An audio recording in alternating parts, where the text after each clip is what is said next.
Soda বা কোমল পানীয়, প্যাকেটজাত জুস কিংবা অ্যাপল সিডার ভিনেগার, কোমল পানীয়র নেশা ছাড়তে পারছেন না?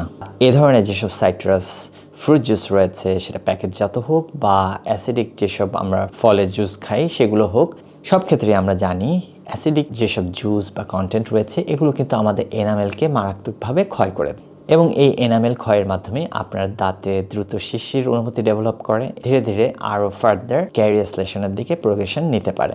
আসসালামু আলাইকুম, আশা করি সবাই ভালো আছেন। আজকে আপনাদেরকে জানাবো যারা কোমল পানীয় বা বিভিন্ন ধরনের প্যাকেটজাত জুস এসবের অভ্যাস থেকে বের হতে পারছেন না, বিশেষ করে এ ধরনের কোমল পানীয় বা সোডা পানীয় বা প্যাকেটজাত জুস আসলে আমাদের স্বাস্থ্যের জন্য মোটেও ভালো না, এটা আপনারা সবাই জানেন। আমি পার্সোনালি রিকমেন্ড করব এ ধরনের ড্রিঙ্কস থেকে আপনারা নিজেদেরকে বিরত রাখবেন।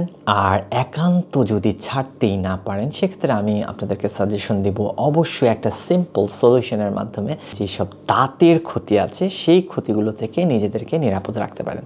হ্যাঁ, আমি স্পেশালি বলছি দাঁতের ক্ষতি, কারণ শরীরের যে ক্ষতিগুলো হচ্ছে এক্সেস সুগার, বিভিন্ন প্রিজারভেটিভস, বিভিন্ন কেমিক্যালসের যে ক্ষতিগুলো হচ্ছে সেগুলো থেকে কিন্তু আপনি প্রোটেকশন ওইভাবে নিজেকে করতে পারবেন না এই মাধ্যমে। বাট দাঁতের যাতে এনামেলের কোনো ক্ষতি না হয় সেজন্য সিম্পল একটা সলিউশন যেটা আপনাদেরকে আমি এখন জানাতে চাই। আমি আমার পেশেন্টদেরকে এভাবে রিকমেন্ড করি যে যখনই আপনার এ ধরনের কিছু খেতে মন চাইবে আপনারা অবশ্যই খালি মুখে না খেয়ে একটা সিম্পল এই যে স্ট্র এখানে দেয়া আছে, এ ধরনের স্ট্র আপনারা ব্যবহার করবেন। কারণ স্ট্র যখন আপনি ব্যবহার করবেন, স্ট্রটা আপনার জুস বা কোলা যে কোনো কিছু বা অ্যাপল সিডার ভিনেগার সরাসরি কিন্তু আপনার দাঁতকে টাচ না করে আপনার মুখগহ্বর দিয়ে আপনার স্টোমাকে চলে যাচ্ছে। কিন্তু আপনি যখন মুখ দিয়ে খাবেন সেক্ষেত্রে কিন্তু এটা আপনার সবগুলো দাঁতে যাচ্ছে। অনেকে কিন্তু এই ধরনের কোমল পানীয় বা সোডা জাতীয় পানীয় দিয়ে সরাসরি কুলির মতো করে খায়, যেটা কিন্তু আরও ভয়ঙ্কর। তার সমস্ত মুখে কিন্তু এই অ্যাসিডিক পানীয়টা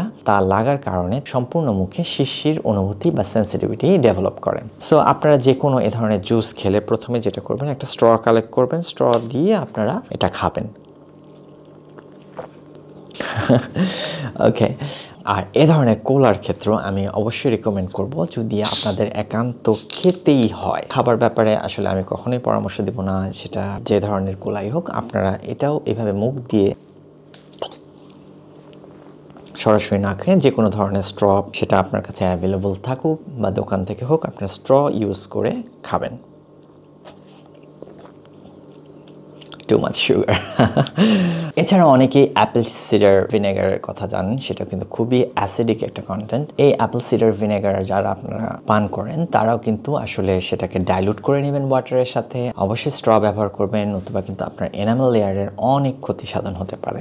যেসব সাইট্রাস ফ্রুট রয়েছে যেমন লেবু, মাল্টা, এসব ক্ষেত্রেও কিন্তু কিছুটা শিরশির অনুভূতি ডেভেলপ করে, but still 1000 times better than this artificial juices and এই ধরনের কেমিক্যালযুক্ত বিভিন্ন ফ্রুট জুসেস থেকে অনেক ভালো ন্যাচারাল জুস। তাই সেগুলো খেতে গেলেও আমরা বলবো যে এগুলোর জুস যখন আপনি খাবেন অবশ্যই স্ট্র ব্যবহার করে খাবেন। আশা করি ভিডিওটা ভালো লেগেছে। ভিডিওটা ভালো লাগলে অবশ্যই শেয়ার করতে ভুলবেন না, আর কমেন্ট করে আপনার মতামত জানাবেন। আপনার কমেন্টের উত্তর দেওয়ার চেষ্টা করি সবসময়। সবাই ভালো থাকবেন, take care and good by.